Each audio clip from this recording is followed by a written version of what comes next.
In a moment of weakness, I invited a guy friend over to talk about it. You didn't have to do this with me. No, I told you that. I was born and raised there, but then I grew up over here. And my ex-husband is 40 and got remarried to a 29-year-old woman. One more episode, then we go on our break. Or there's no intro. Hi, welcome to Tham Pem. I'm Charles. I'm Holly. One more episode, then we go on our break. Second to last. Yeah, excited for that. So much. You didn't have to do this with me. No. I told you that. Just need a break. I just been like on go. You need a break. I need a break. Yeah, You just show up. I just show up. How have you liked doing the podcast so far? Like, how do you think our first season went? That should be the next one, episode, babe. fine. Should not be on this one. Aren't you a pro by now? No. Come on. We should leave all of these clips in there anyways. My mind wasn't really ready for this today. I know. Why do you think like it takes so much out of me? And then on top of that, I'm not even done. I still have to go in and edit and make sure everything flows nicely. It's crazy, but I do enjoy it. I learn a lot. I have a question. Okay. What's your question? What is something you've learned this week? Just a reminder, we had a very eventful Monday. Oh, yeah. So what have you learned this week? I learned that we have to move out of Brooklyn Park soon. Wow, you learned that this week? No, I've been wanting to, but Brooklyn is where the home's at. Where home's always been at, you know. Oh, not St. Paul, where you were born and raised. I was born and raised there, but then I grew up over here, you know.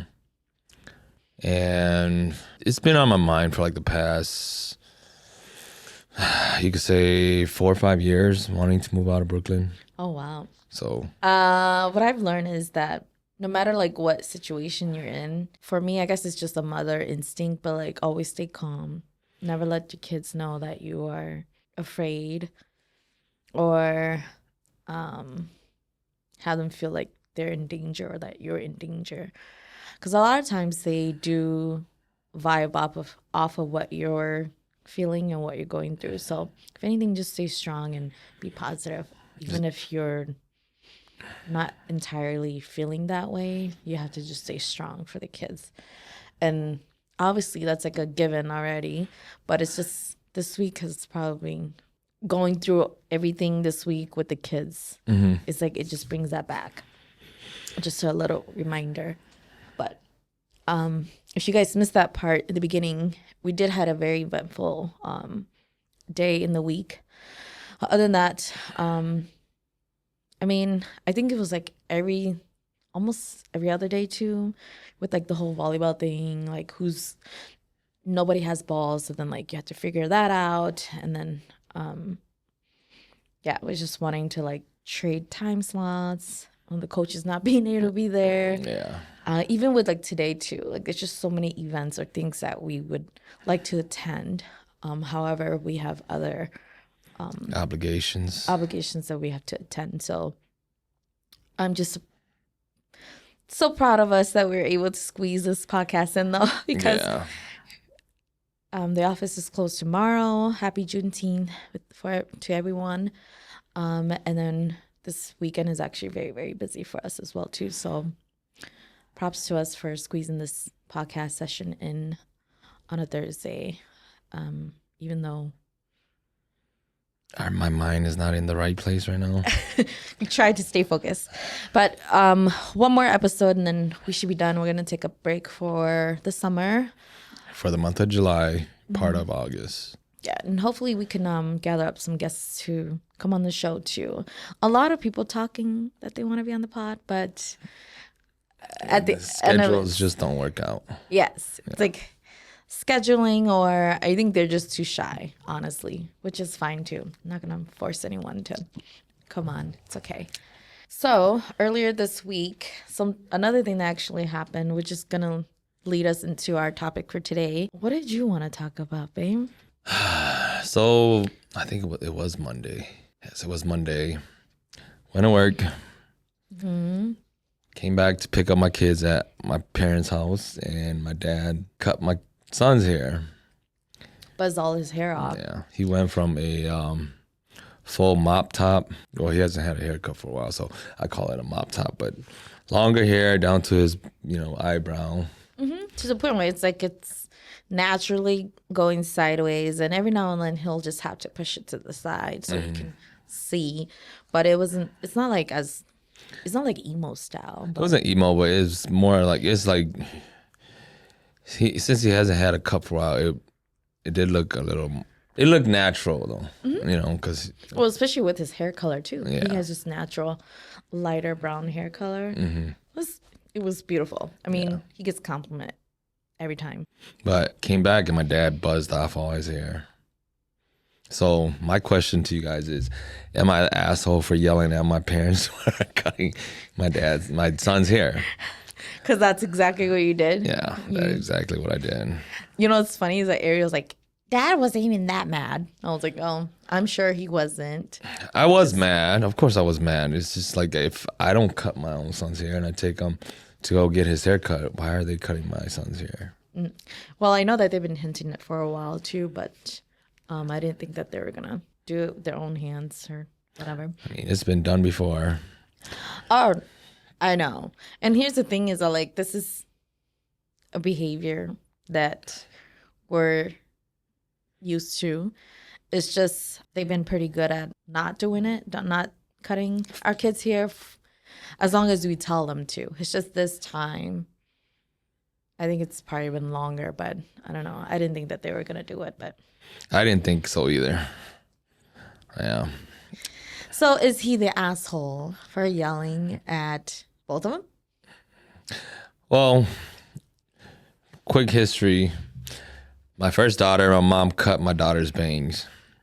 And I was just livid, yelled at her. You yelled at her too. I did it. You did. No, I don't recall yelling. No. You raised the voice. I've never yelled at your parents. I'm pretty sure I gave her an attitude. Yeah. Because I wanted to have them keep their baby hair. Because we had a photo shoot. Oh, yeah. That too. And we had a photo shoot booked already. And I mean, we took holiday pictures with her hair like that anyway. So it was just very unfortunate. There was no communication at all. And yeah. And ever since then, she knew better. I mean, she's cut our son's hair a couple of times, but my mother-in-law, and we've told her to Bitch that hair again. This is probably at least a good yelled at her good 3-4 times to stop cutting our kids' hair. And let's just say that she has injured him. Yeah. To the point where he's probably a little traumatized. That's probably why he doesn't let us cut his hair anymore. I Probably. didn't know he didn't let us cut his hair. Well, I always joke with him if I could cut his hair, but I know that he's comfortable with Ryan. So I'd rather just have Ryan do it. Yeah, his barber. Yeah. Yeah. So this is there's a history there. Obviously, we know that our parents, my in-laws, they like to cut our kids' hair without us knowing, without our permission. And it just seems like it's a controlling, or it's just my way, and this is just I'm just gonna do it.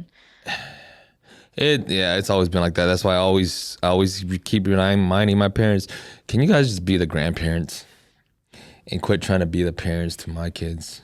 Because I'm my kid's parent. Yeah, what did you say to your dad? I want to know. You never told me.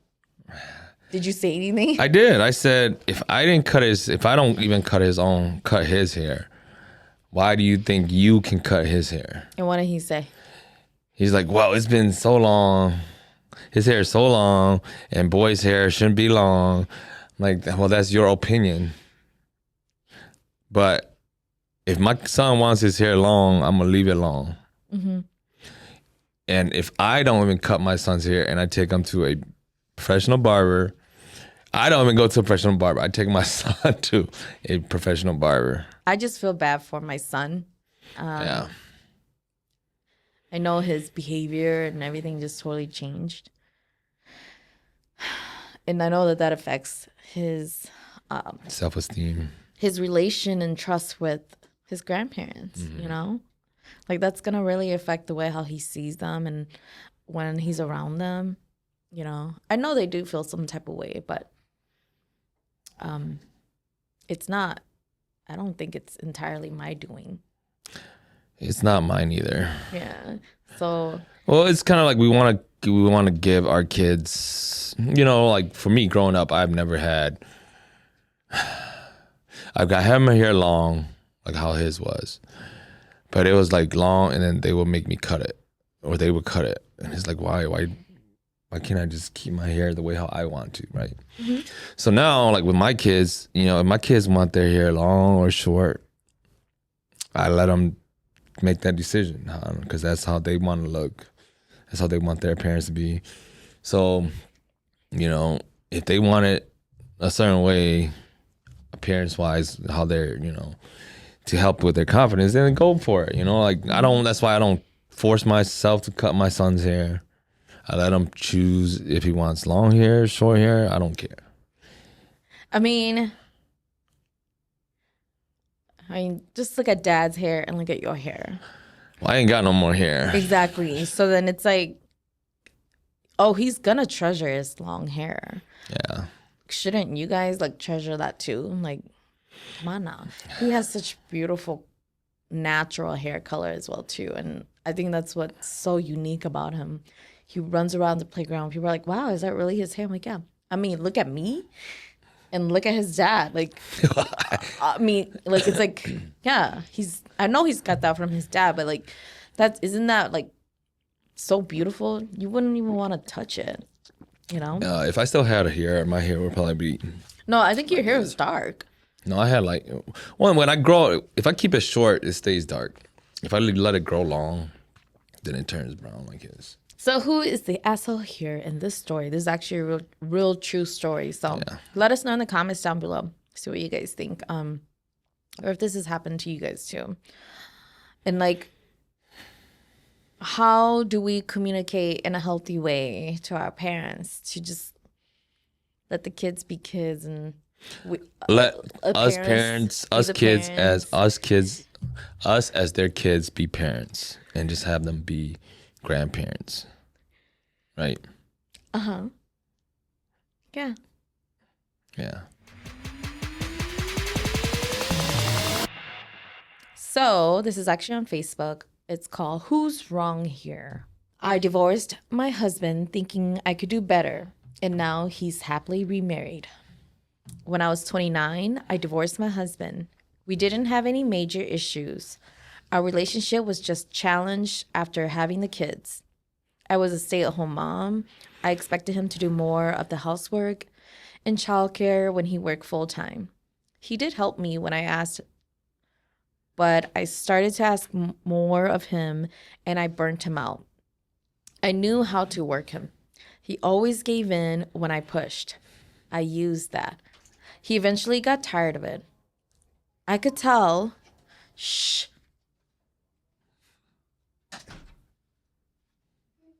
Sit down. I could tell he was pulling away, but I just asked for more anyway.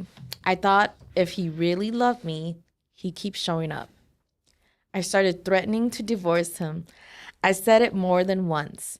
I said maybe we'd be better off apart. He said he knew the baby was just stressing us out and he would like to make it work. He asked me to go counseling. I said no. I said we didn't need a stranger telling us what to do. When I was 29, I looked in the mirror and I thought I was a great catch.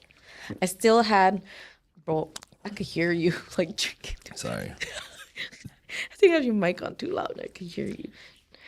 When I was 29, when I was 29, I looked in the mirror and I thought I was a great catch. I still had my looks and I lost the baby weight. I honestly thought I could do better than him. I thought I was trading up. I thought I had leverage because I was still young and I looked good. I left him. I walked away from the house and we shared custody of our son. Fast forward now, I'm 40 and still single, and my ex-husband is 40 and got remarried to a 29-year-old woman who is incredibly beautiful. They had their daughter 2 years ago. He bought a new house. My son loves going to his dad's to spend time with his other family, and I'm not gonna lie, it makes me jealous. She got my husband now. Oh, she's got my husband now. My son has a whole other family over there. She's got the life I threw in the trash, and all I have is this house we built together. And now it's just me and the walls in this house. I'm 40 now. I've gained 15 pounds since the divorce. I've got wrinkles I didn't have before. And I'm alone and I'm miserable. I've had short-term relationships after the divorce, but they never worked out. Guys my age want younger women. They don't want someone with a kid and stretch marks. I used to get attention everywhere I went. Now I feel invincible. Invisible? Invincible. Visible? Invisible. Invisible. Yeah. Isn't that how you say it? Yeah. It just sounded different. My sister says I was young and overwhelmed, but that doesn't excuse how I treated him. She says I need to stop blaming his new wife for my own choices.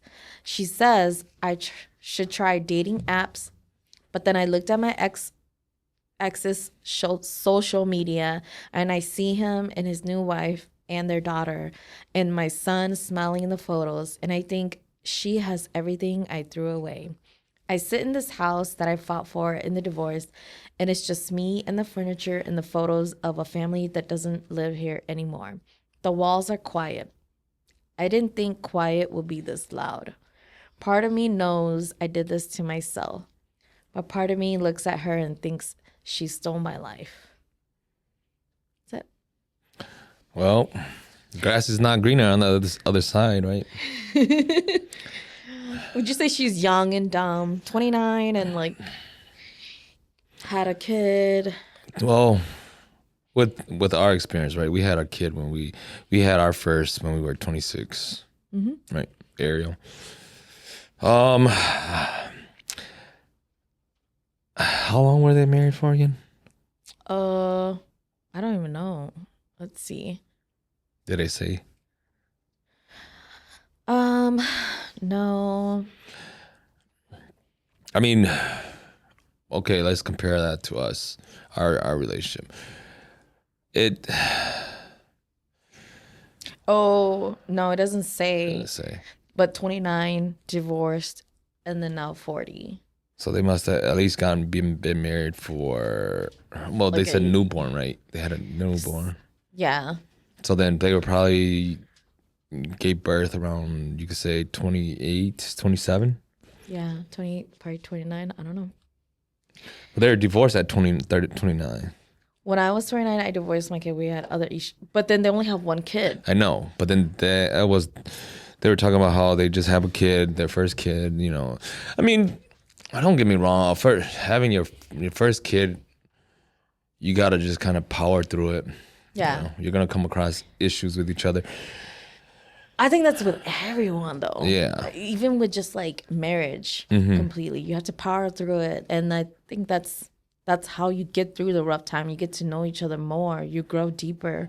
Same thing with when you go through that lifetime or that cycle, now you bring in a whole new person, which is a newborn, a baby. You have to power through that together as well, too. Now, if you bring in another one, it's the same thing all over again. Yeah. Everyone has to power through now, including the oldest child. Yeah. You know, it's like either you're in it or you're not at all.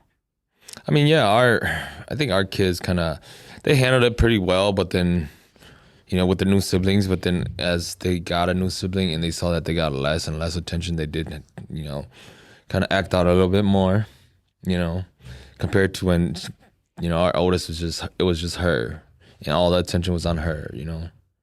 And as soon as she had got her brother, yeah, she was super excited to have a sibling.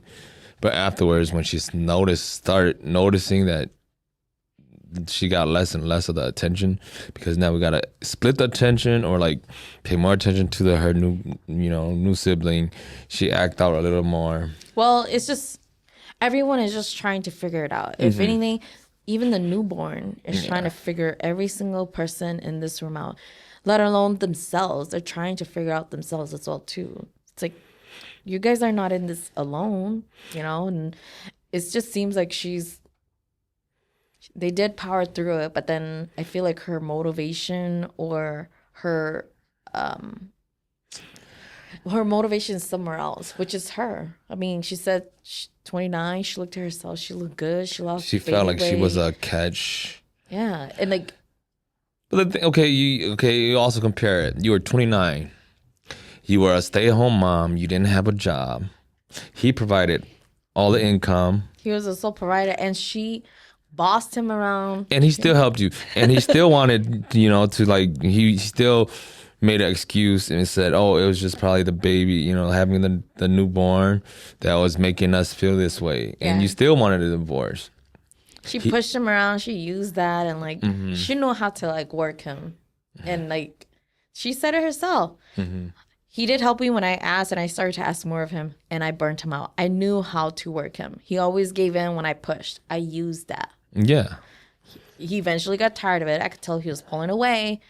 You basically self-sabotage this whole marriage, your whole relationship with him too. And it's like, you knew that. You knew exactly what you were doing. And if anything, I just wish you wrote this before you went through with the divorce. Yes, I wish you wrote this when you were 29 and just reread it to yourself and be like, oh yeah, dang, I'm an asshole. Maybe I do need to polish myself up a little bit more inside. You look good, but you have a shitty attitude and a behavior. The way you're treating your husband, if anything, no, he doesn't deserve you. Or you don't deserve him. He doesn't deserve you. Yeah. But yeah, it's, she's... Man, then going back and saying that the new wife has stole her life. No, the new wife didn't steal her life. She gave up her life. You sabotage your own life. Yeah, so you can't say somebody stole your life if you gave up on it first, right? Right. He's 40, got remarried to a 29-year-old woman who's incredibly beautiful. Yeah, weren't you incredibly beautiful at 29? You said it yourself. Like, come on, just stick through it. If you would have, Yeah. I mean, I guess some people don't know what they have until it's gone, and the walls are really, really quiet. You could live in Wait, what did she say? I didn't think quiet would be this loud. That's a good title. Well, it's... Quiet will be this loud. Well, you chose that, And I mean, like, in life, you gotta kind of stick with what you choose. But you can't complain. Your decisions that you choose. You shouldn't be complaining about it. I mean, you could talk about it. You chose that life. Yeah, you could talk about it, but complaining but about taking it. action on it and like doing it, it's like now you want to blame this new gal that's entered in the picture and be like, oh yeah, she stole my life and blah blah blah. Yeah. It's like, no, She didn't steal anything. leave her alone. Leave her out of it. She picked up your trash. He's not trash. Well, I'm not saying he's trash, but you thought he was trash. I don't know. I think she might be those people who will never be satisfied. Yeah. Like you had a good man, good life, good Just marriage. not willing to settle. And you still weren't happy. And then now 11. Yeah. Like a couple years go by and you're still not happy. Like, why can't you just be happy? Period. For him, for your kid, for yourself, So she's basically someone who will never be happy, even when she should be happy. That's what I think. What do you think? Yeah, I mean, you had a good life and you threw it all away. And now, I don't think you have a bad life. Your life is, you might not have any a significant other where you could, talk to. But I feel like your life is not that bad. You still live at the house that you guys built together. Mm-hmm. Being a single mom, I wonder if you even work. Like, how are you still able to afford the house? Mm-hmm. Like, is he paying you alimony? I think you're looking at the wrong picture here. That's all I'm saying. Me? No, her. Oh, yeah. Like, your focus is just wrong, completely wrong with everything with life. It's like, why are you so worried about him? Like, why can't you worry about yourself and like work on yourself and stop being so envious and jealous of other people, And like, maybe the walls are quiet for a freaking reason, for you to listen to your heart. And maybe it's best to be alone for a little bit. And I mean, she's been alone for 11 years. well, she has had relations. That's what I just said earlier. But they don't last long. I've had short-term relations after the divorce, but they never worked out. Guys my age want younger women. They don't want someone with a kid. Stretch mark. I used to get attention everywhere I went. Now I feel invincible. It's like, well, you probably deserve that. Just kidding. That's kind of harsh. Well, she probably does. Here's the top most thumbs up comment. Am I the only one who thinks this was written by a man? Like, from his wife's perspective of what he thinks his ex-wife did and is doing, the whole post seems off to me. I did not understand what I just read.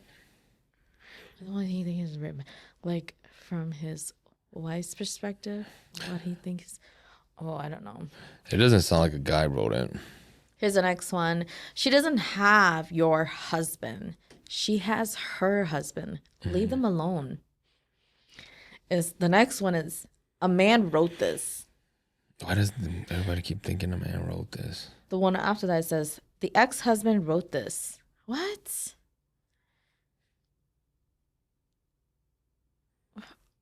Are they saying the ex-husband wrote it and now she's married to a younger guy?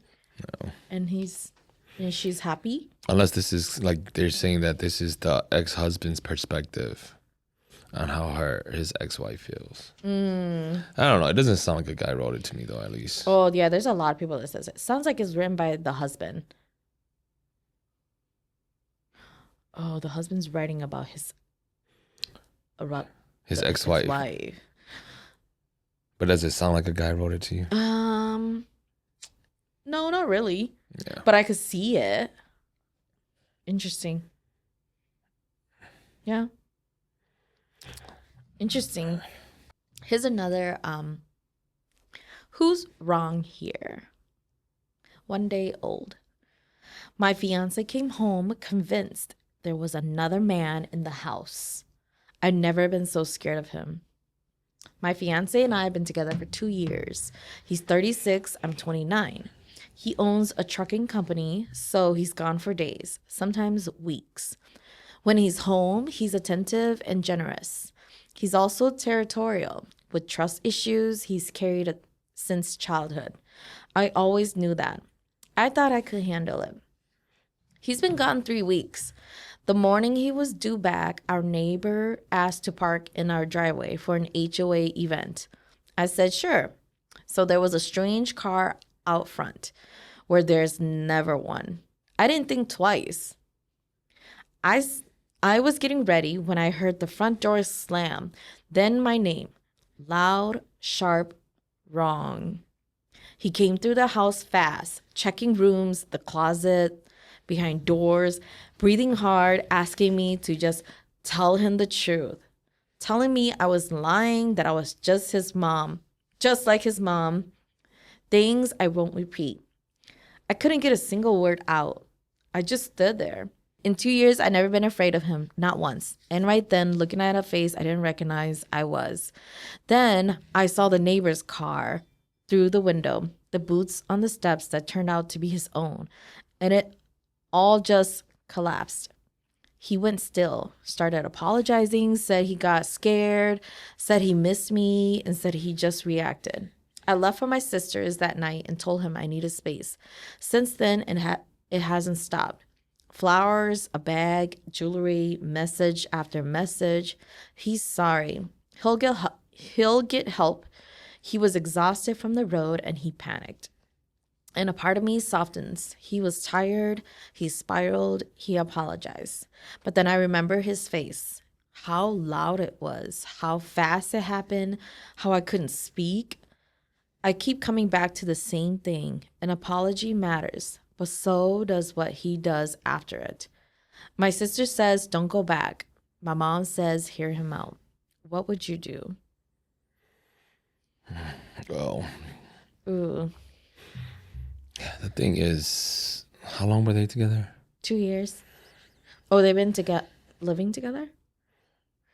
Oh, they've been together for 2 years. He's 36 and she's 29. Of course, he has a lot of insecurities from probably his childhood trauma. And she knew that. And she knew that.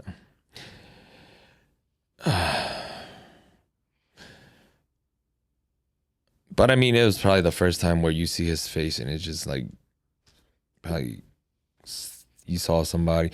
He has the same face, but it's just, you know, like it's somebody you thought you knew, but you kind of, you know, but you knew he had those issues. I don't know what I'm trying to say, at least. I think you're getting somewhere. I'm just letting you cook. Yeah. It's kind of like something that you didn't expect him to lash out on. Well, it's like a unexpected behavior. Mm-hmm. Like you knew he had these probably trauma or things that he's gone through, his history, his past. But like for him to react in that way, it's so sudden and so, I guess, loud. And in a way, it caught you off guard. I'm sure that's going to stay with you. Like it's going to stay with you for a while. And when you said that you didn't recognize his face, I'm sure that's probably a side of him that you didn't know. Or that he could get to. Mm-hmm. Or that like you've never seen before. And well, you knew that he had insecurity problems. But then the thing is, how can you, it seems, to me, it sounds like it happens often, but that's probably the first time where it scared you the most, because you already said he has a trucking company where he's gone from home for long periods of time. mm-hmm. So he's probably like lashed out on probably calls or like even before. I don't know. The way she wrote it, it seemed like he didn't. I mean, it's been 2 years. It's been 2 years, but you know he had problems like that. So he has, that's not the first time.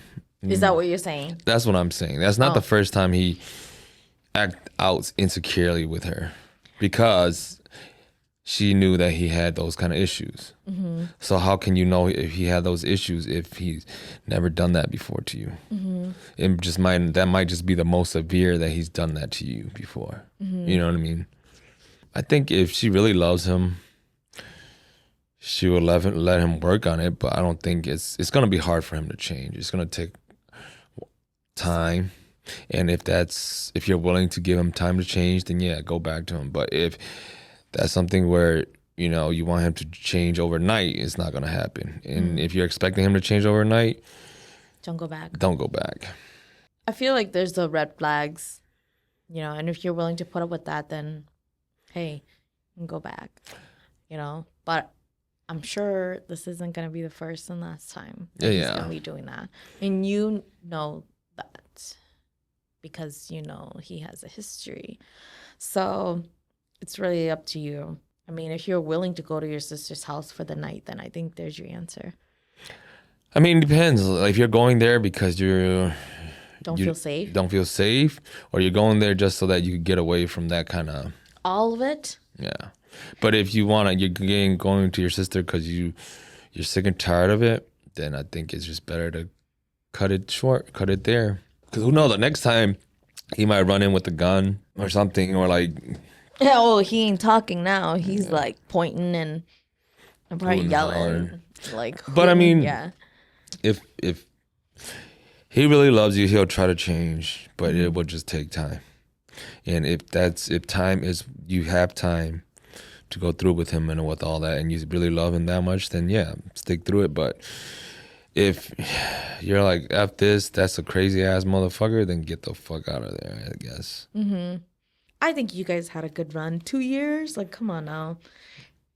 I have a am I the asshole? Let's go. Am I the asshole for killing my husband because I found out through another am I the asshole story that he cheated on me? Full circle. How did you write this if you killed your husband though? But yeah, anyways, let me start. It's me again, Alistair. All-Star. I can't pronounce that name. The gay orphan prodigy singer with 13 disgusted degrees. I have been happily married to my husband, Mitchell, for quite some time. He seemed like the best man ever, or so I thought. I even wrote a song called Beautiful Mitchell and sang it at both the Blue Velvet and Waterside Marble. However, I was scrolling through Slimstagram and found a Reddit link with an Am I the Asshole story where a sim talked about how she woohooed with a man she called M from Oasis Springs. Mitchell is originally from Oasis Springs. So that means he cheated on me when we were still engaged. I felt so shocked and betrayed. I was not going to let him get away with it. Therefore, I sabotaged the oven shortly before Mitchell woke up. When Mitchell started the oven to try to make a spinach frittata, he got caught in the fire and burned to death. I then sent him to the netherworld along with my old orphan prodigy peer, Jade Ellis. I had previously sent her there with her abusive stage mother because I wanted to be the only LGBTQ plus orphan prodigy in San Myshuno. I now have the penthouse all to myself. I frequently invite Johnny Zest over to woohoo. I, of course, threw a drink at Mitchell's side chick and told her what I did to Mitchell as a warning to be mindful of who she woohoos with. I also wrote a new song called Horrible Mitchell and regularly perform it at the bar for Simillions and to advance my career as a famous singer.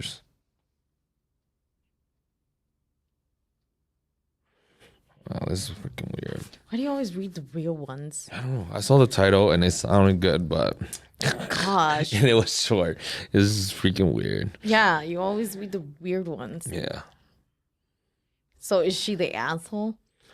No, you're not an asshole. You're a psychotic biatch. Yeah. Fuck.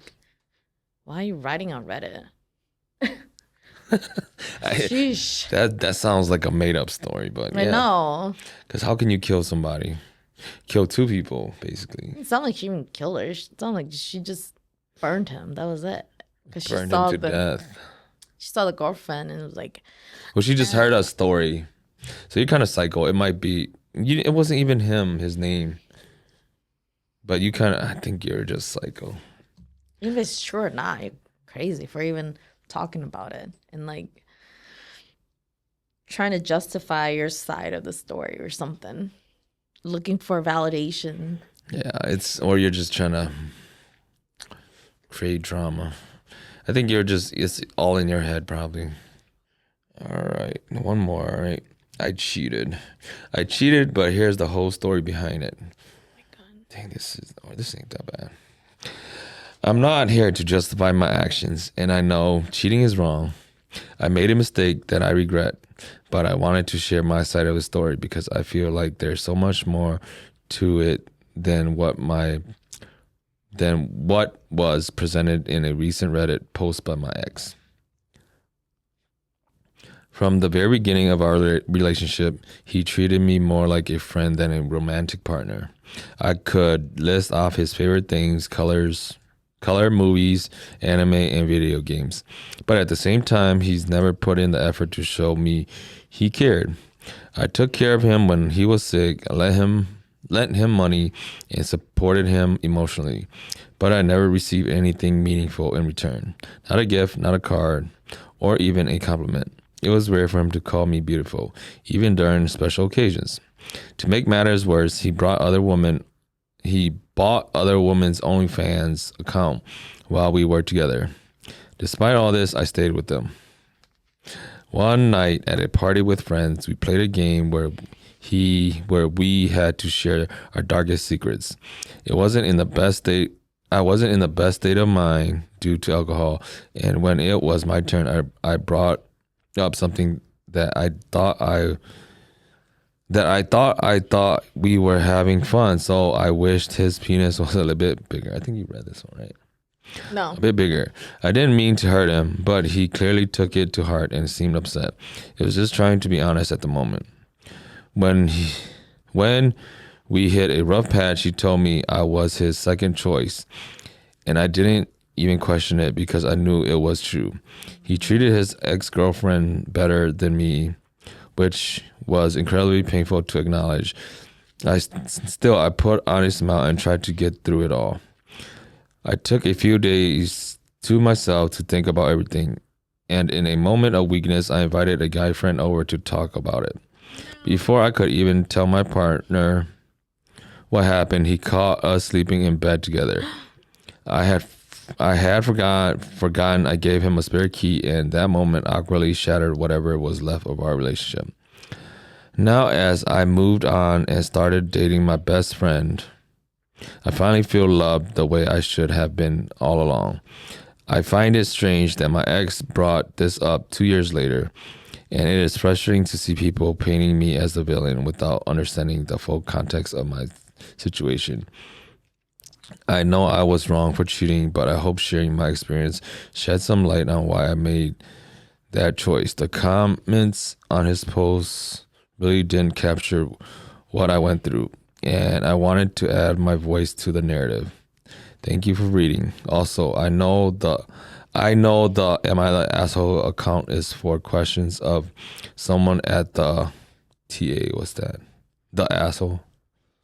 But I did it on the account because that's the account he did it on. I also didn't know where else to go because, again, I don't use Reddit, so hopefully nobody judged me for this. I forgot that she's writing this just to justify her side of the story. Mm-hmm. This is a girl, right? Yeah. Yes. So I'm assuming that he must have wrote a Reddit about her first, about how she cheated on him. That's why she's writing her side of the story. There's a lot of just clarifying. He said, she said, or like, this is my side. This is her, like his side. I mean, if anything, you both are assholes. You know, he's a jerk for treating her that way. Well, if you were the second choice, then that must mean that he didn't get his first choice. So that's why he picked you. That was so stupid. I'm just saying. That was so dumb, obviously. Yeah. Duh. Why do you think she feels that way? It's like, how would you feel if someone told you that you're the second choice? Like you were never his first choice. Yeah. Yeah, it's a shitty thing to say to someone that you're with. It's also shitty of her to be talking about his personal self, even if like what about his penis or whatever you're saying? Yeah, like I think that was just a joke. That was not a joke. She just said, "Oh, I was drunk and like I thought we were all being like, I don't know, honest and like whatever." And she said that, and I'm like, I don't know. Well, you guys probably weren't really nice to each other. It sounded like your relationship was pretty toxic. Yeah. So you're just saying things. Well, that was at a party, and she was drunk too. So then, you know, I think it's kind of Like, for you guys to be saying all of this, what kind of friends do you have anyways? For you guys to be like, oh, but yeah, she wasn't my like first choice. She's my second. It's like, okay, let's just not get there. Like, I don't want no drama with anyone. Oh yeah, I wish like, I wish like his penis was bigger. Blah blah blah. It's like, okay, let's just. Could we stray away from things that will create issues or problems in the future? You know what I mean? Like, I don't want you to be saying things like that. Like, I get it. Those are supposed to be your friends. But like I said, what kind of friends do you even have? Like, do you really want to be saying all this stuff? You never know. You just really hurt their feelings. So obviously, whatever he said hurted your feelings. I'm sure whatever you said about his penis hurt his feelings too. And then you guys try to laugh it off. You know? But maybe it's just you guys are just saying things to get each other's reaction. Yeah. Who knows? Or maybe it's actually the real truth. Maybe. Alcohol. What is it? Juice. Courage. Alcohol. Yeah. Liquid courage. Yes. But if anything, you guys are both assholes. But yeah, you're trying to justify your side of the story then. Okay, great. But you shouldn't be cheating. Yeah. And